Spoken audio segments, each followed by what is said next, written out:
아시죠? 여러분의 성경제의 세계 공부의 필수품 구독과 좋아요, 알람 설정까지. 그리고 여러분 자발적인 수강 회비 계좌 안내해 드립니다. 예. 네, 오늘은 기도하는 법을 가르쳐 주소서라고 하는 제목으로 구약에 나와 있는 이스라엘 사람들이 어떻게 노래하고 또 기도했는가를 살펴보도록 하겠습니다. 네, 본 강의는 기존의 시편 장르 연구와 창세기 족장들의 기도의 일부를 정리해서 새롭게 고친 내용입니다. 자, 구약시대 이스라엘 사람들은 어떻게 기도했을까요? 기도라고 하는 것은 무조건 많이 하는 것보다 제대로 잘하는 것이 중요하다고 생각합니다. 그렇기 때문에 심지어 이사야는 예루살렘 성전에서 이스라엘 사람들이 향하는 기도의 문제점에 대해서 다음과 같이 지적하였습니다. 너희가 기도하려고 손을 펼 때에 내가 내 눈을 너희에게서 가리고 너희가 많이 기도할지라도 내가 듣지 않냐리니 이는 너희의 손에 피가 가득함이라. 네. 많은 제사와 심지어 기도가 하나님의 진노와 심판을 피할 수가 없다. 피할 수 없게 만든다 하는 역설적 아이러니를 말해주고 있죠. 또한 예수께서 그 복음서에서 기도에 대해서 가르치는 내용들이 있는데 거기에도 보면 이제 외식하는 자들의 기도에 대해서 경고하고 있어요. 마태복음 6장 5절 7절 보시면 너희는 기도할 때에 외식하는 자와 같이 하지 말라. 기도할 때에 이방인과 같이 중언부언하지 말라. 그들은 말을 많이 하여야 들으실 줄을 생각하느니라.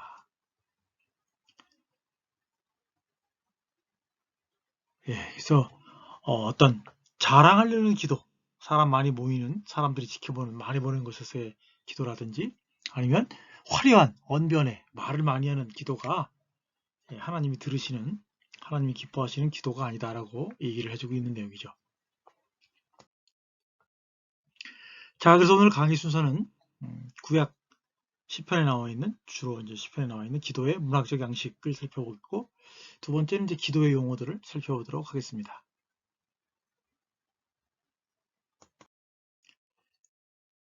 자, 그래서 구약의 시와 산문에 등장하는 기도를 살펴볼 텐데요. 거기 보면 이제 기본적인 형태를 먼저 알아야 되는데, 시편 그러면 우리가 주로 이제 뭐 노래라고 생각하기 쉬운데, 원래는 그것이 이제 기도에서 비롯되었다고 하는 것이고요. 나중에 노래로 사용되었을 수는 있습니다. 게다가 산문에서도 기도는 주로 이제 시체로, 시 형태로 기록되었기 때문에, 노래하듯이 기도했느냐? 그렇게 또 물어보면 말하기 약간 곤란하긴 하지만, 기본적으로 시는 어떤 시문체로 기록되었던 발설되고 또 기록되었던 것 같다고 볼 수 있겠습니다. 자, 그리고 이제 우리가 먼저 살펴봐야 될 시편의 문학적 장르를 보면 주로 탄식시, 개인 탄식시와 공동체 탄식시가 있고, 감사시, 개인 감사시와 공동체 감사시가 있고요. 찬양시, 저주시, 제왕시 등등으로 나눌 수가 있습니다. 앞서 말씀드린 것처럼 그 시편의 이런 장르들을 살펴보는 이유는 뭐냐면 기도의 장르와 또 유사하고 그런 면에서 시편에 나와 있는 주로 시편에 나와 있는 그 장르들을 살펴보면 구약에 나와 있는 그 기도문을 이해하는 데도 도움이 될 것이기 때문입니다. 자, 그리고 이제 우리가 시편의 기도를 생각해 볼 때 좀 뭐랄까요?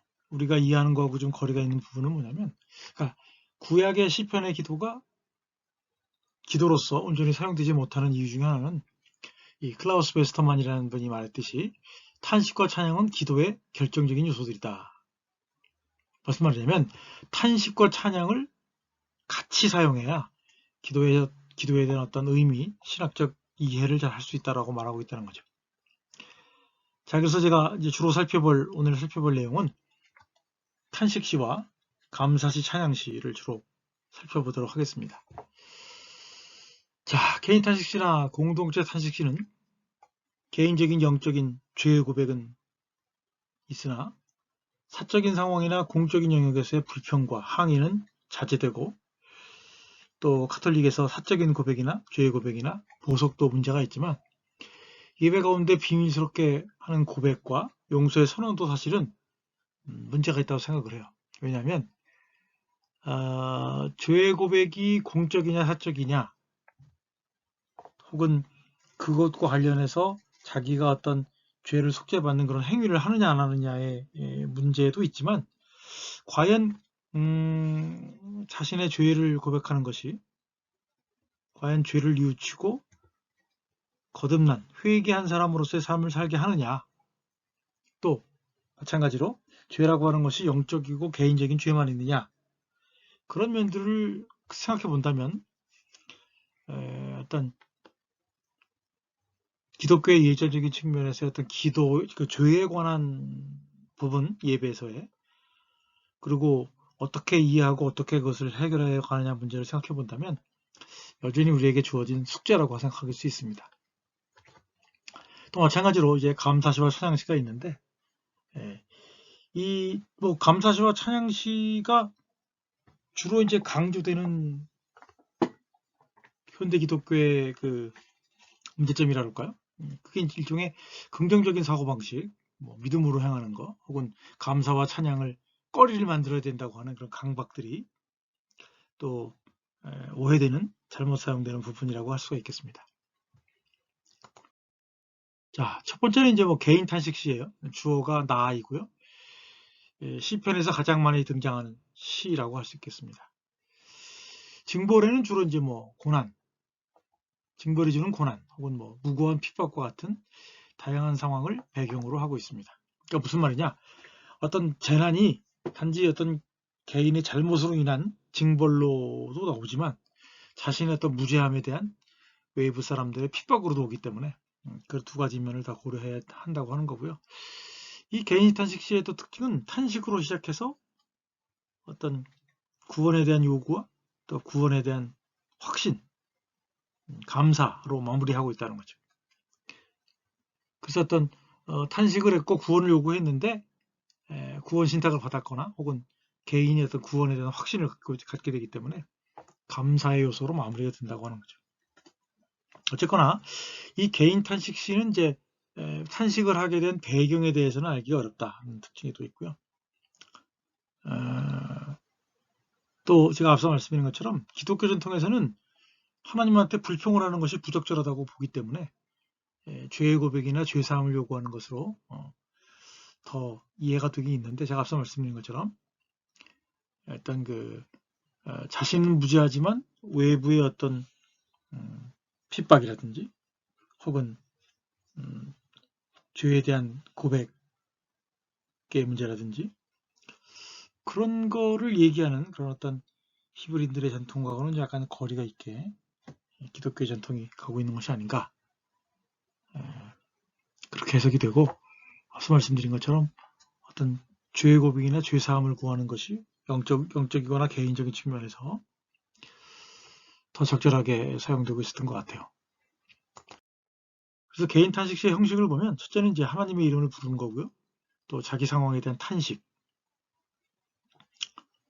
하나님께 탄식하든지 뭐 탄식하는 사람의 자기 상황을 얘기하든지 혹은 대적에 대한 상황을 얘기하든지 해서 탄식이 있고 거기에 대한 묘사가 나옵니다. 세 번째는 이제 신뢰의 고백입니다. 이러한 어려운 상황에서도 자신의 신뢰를 드러내고 혹은 하나님의 긍휼이나 신실함을 드러내는 그런 고백이 항상 따르고요. 그래서 그 다음에는 구원을 간구합니다. 그래서 하나님의 개입을 간구하거나 혹은 나의 운명이 전환되기를 간구하고 있고요. 마지막으로는 이제 나의 탄식이, 나의 그 기도가 응답될 경우 찬양을 드리겠다라든지 혹은 뭐 제물을 드리겠다든지 그런 형태의 어떤 소원으로 마무리가 됩니다. 자, 이제 공동체 탄식시는 주어는 이제 우리입니다. 우리. 당연히 이제 공동체 탄식시니까 이제 우리겠죠. 그러면 공동체 탄식시를 드리는 사람은 누구냐? 보통 이제 왕이나 혹은 이 집단을 대표하는 개인이 혹은 뭐 이스라엘을 대표해서 드리는 것으로 나옵니다. 배경이 되는 역사적 상황을 알 필요는 있는데 그것이 뭐 잘 알 수 없을 수도 있어요. 그리고 이러한 공동체 탄식시는 성전의 제2행사 가운데서 행해졌을 것입니다. 자, 공동체 탄식시의 형식을 보면 전체적으로는 이제 개인 탄식시하고 많이 유사하긴 하지만 첫 번째는 하나님의 이름을 부릅니다. 두 번째는 이제 탄식을 합니다. 하나님께 자신에게 혹은 원수에게서 나온 고난의 문제를 그리고 이 경우에는 특별히 이제 뭐 개인적인 탄식보다는 정치적이거나 어떤 천재지변에 의한 탄식을 하고요. 세 번째는 이제 신뢰의 고백입니다. 과거의 구원 역사를 회상하면서 과거에도 구원해 주셨듯이 지금도 구원해 주실 것이다. 조만간 구원해 주실 것이다 라고 얘기를 하고 있고요. 네 번째는 이제 간구와 그에 따른 근거, 논거들을 얘기하고 있고 마지막으로는 이제 찬양의 약속을 구원해 주시면 찬양을 드릴 것입니다. 다시 찬양을 드릴 것입니다 라고 얘기를 하고 있다고 하는 거죠. 세 번째는 이제 개인 감사십니다. 과거의 개인이 경험한 구원에 대한 감사 혹은 찬양시가 되겠죠. 개인 감사시의 형식은 첫째는 시작의 말이 이제 감사하겠다는 의도의 표현이 나오고요. 두 번째는 이제 경험, 과거의 경험에 대한 부연 설명이 나오고, 그 다음에 이제 뭐 찬양하자는 권고의 말이나 뭐 깨달은 교훈, 지혜를 설명하고, 또 과거의 어떤 구원의 경험을 설명합니다. 그래서 뭐 환란과 고난을 설명하고, 탄식의 간구가 있고, 또 과거에 하나님이 응답하신 것에 대한 서술이 있습니다. 그래서 세 번째는 끝나는 말로서 영원히 감사하겠다라는 말이 나옵니다. 그러니까 쉽게 말하자면 이제 탄식시는 현재적 고난에 대한 탄식, 감사시는 과거의 고난과 그 기도에 따른 구원의 경험, 그렇게 얘기를 과거사적으로 얘기를 하고 있다는 거죠. 네, 네 번째는 이제 공동체 감사시인데요. 배경은 당연히 성전제이고요. 공동체 탄식시의 경우처럼 어떤 자연재해보다는 정치적인 이유를 주로 다루듯이 공동체 감사시도 주로 그것을 주리로 다루었을 것입니다. 공동체 감사시의 형식을 보면요. 첫 번째는 이제 하나님을 찬양하라. 2인칭 복수 명령형으로서 듣는 사람들에게 요청하는 내용으로 시작하고요. 두 번째는 이제 왜냐하면 키라는 히브리어인데요. 공동체에게 임한 하나님의 구원을 보고하는 그런 문장을 갖고요. 이 감사시와 찬양시를 구별하는 특징 중에 하나는 뭐냐면 찬양시는 하나님의 일반적인 은혜를 찬양하는 것이고요. 감사시는 특정한 하나님이 베푸신 과거의 사건을 감사하는 내용입니다. 세 번째는 이제 찬양한다는 것으로 끝나는 말인데요. 이 공동체 감사시의 경우는 이제 여러 가지 그 변이들이 많아서 첫 번째 경우와 세 번째 경우는 필수적으로 나타나고 있지 않지만 두 번째 경우에는 필수적으로 나타난다라고 말씀드릴 수 있겠습니다. 다섯 번째는 이제 찬양시입니다. 찬양시는 하나님의 일반적인 은혜를 감사하는 내용으로 감사시와 많은 면에서 유사하다고 할 수가 있겠죠. 앞서 말씀드린 것처럼 찬양시는 하나님의 일반적인 은혜를 감사하는 것이고 찬양하는 것이고 감사시의 경우는 과거의 어떤 하나님의 특정한 일, 특정한 구원 사건을 감사하거나 찬양하는 내용이라고 할 수 있겠습니다. 찬양시의 형식을 보면요. 첫 번째 서론이 있습니다. 너희는 여호와를 찬양하라 라고 하는 도입으로 시작하고 여기에서의 너희는 온 이스라엘 혹은 온 땅 혹은 신들과 천사들 혹은 자연세계를 포함해서 나타나기도 하고요. 본론에서는 찬양을 해야 하는 동기를 제시하고 있어요. 그 다음에 세 번째는 결론부로서 여호와를 찬양하라 라고 하는 서론을 반복하는 형식으로 종결하고 있습니다. 그래서 이제 여호와를 찬양하라라고 하는 표현이 어떤 경우에는 2인칭 복수 명령형으로 나오기도 하고 또는 권거형으로 나오기도 하고 혹은 수동태형으로 등장하는 경우도 있습니다. 그 다음에 이제 여섯 번째는 제왕시이죠. 제왕시의 경우는 이제 구체적으로 나누면 등극시, 왕실 결혼시, 왕조 전쟁시에 행하는 시로 나눌 수가 있겠고요. 내용은 이제 신탁이죠. 왕에 대한 약속, 두 번째는 왕을 위한 중보기도, 왕이 잘 되기를 또 왕을 돌봐주시기를 그런 내용으로 구성되어 있다고 할 수가 있겠습니다.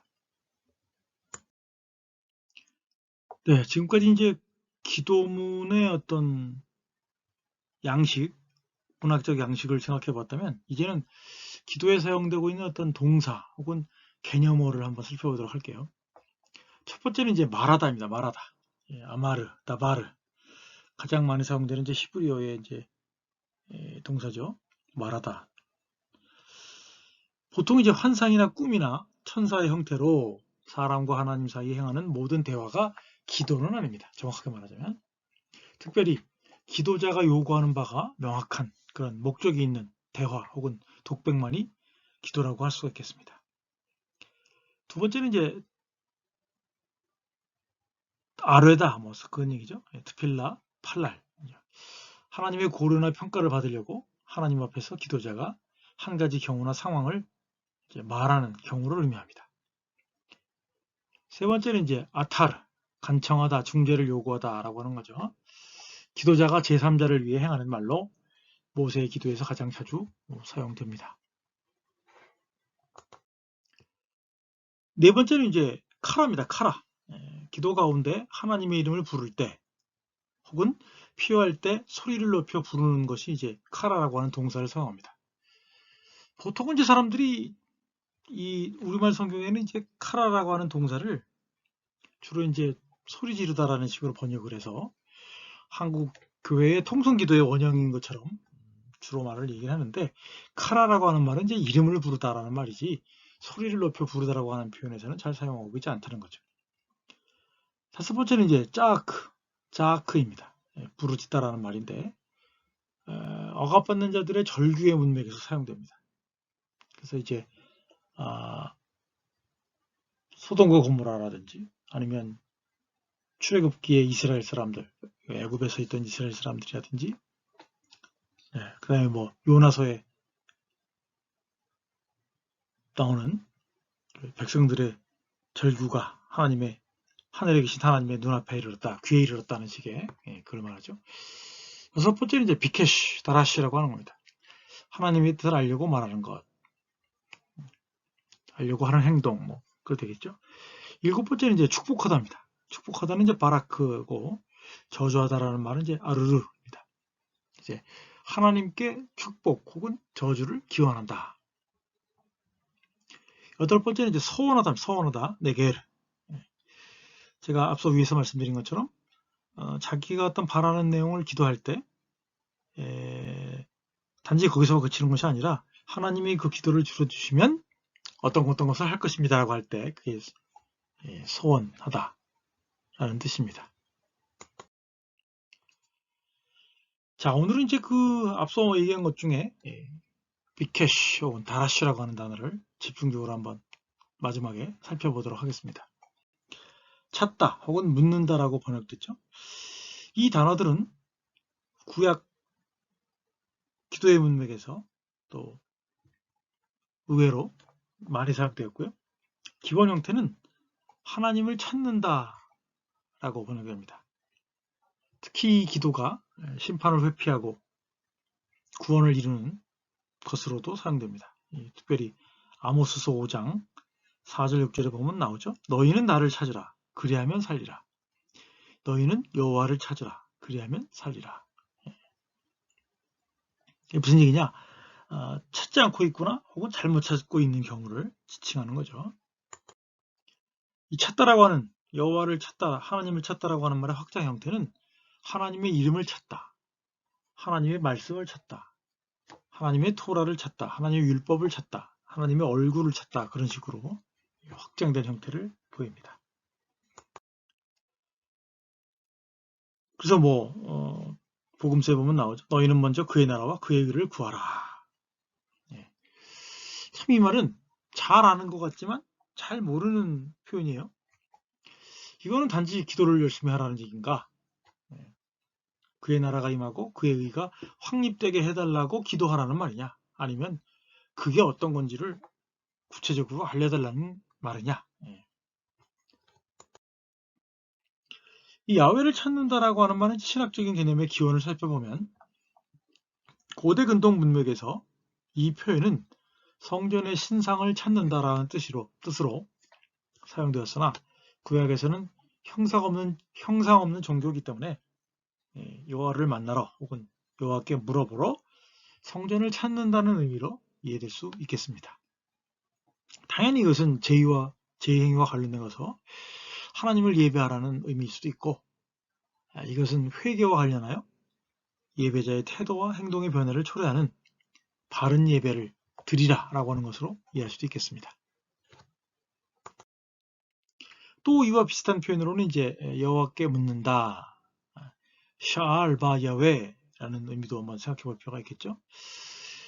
제사장의 에봇이나 제사를 드리는 일 등의 행위를 통해서 시급하게 알아야 하지만 모호한 그런 상황 속에서 하나님의 구체적인 뜻을 찾는 그런 행동이 바로 묻는다라는 말이죠.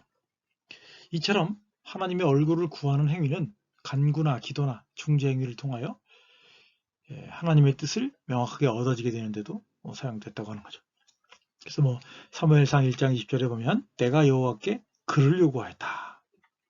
여기서는 이제 메라는 전치사를 사용하고 있죠. 그 위에서는 이제 브라고 하는 전치사를 사용하고 있습니다만, 찾으라 그리하면 찾아질 것이다 라고 하는 말이 이제 마태복음 7장 7절부터 8절에 있어요. 어떤 분이 말하기를 찾으라 그리하면 찾아질 것이라고 하는 말이 무슨 동어반복이냐, 말장난이냐, 그렇게 말씀을 하시기도 하고, 또 전통적으로는 신약에서 열심히 기도하면 응답을 받을 것이다 는 구절로 해석되지만, 이 구약적 측면에서 본다면 그런 의미는 아닌 것 같아요.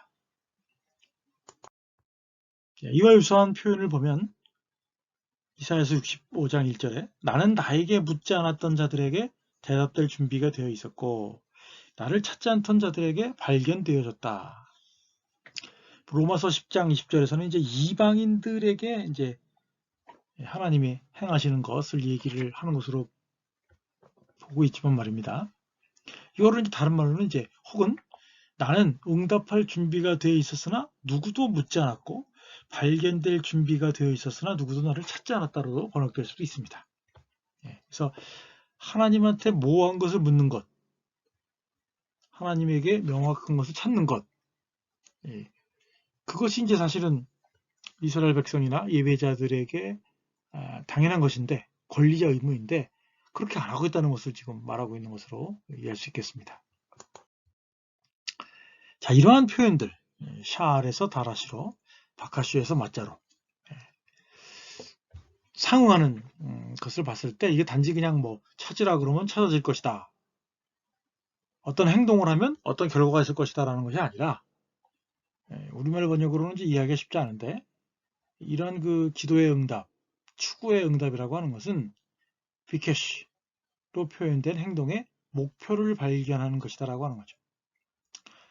그래서 구한다는 것은 모호한 것을 명확하게 하려고 하나님께 묻는다는 말이고, 그렇게 구했을 경우에는 찾게 된다라고 하는 말인데, 찾게 된다라고 하는 말은 앞서 사람들이 하나님 앞에서 모호한 것에 대해서 구한 것을 하나님이 그들에게 명확하게 대답을 해 주실 것이다, 그런 말이기 때문에 제가 앞서 말씀드린 것처럼 찾으면 찾게 될 것이다, 이 말은 말장난도 아니고, 또 열심히 찾으면 결국은 하나님이 그 수고와 노력에 감탄해서 보여준다, 알게 해준다, 그런 말도 아니라고 하는 거죠.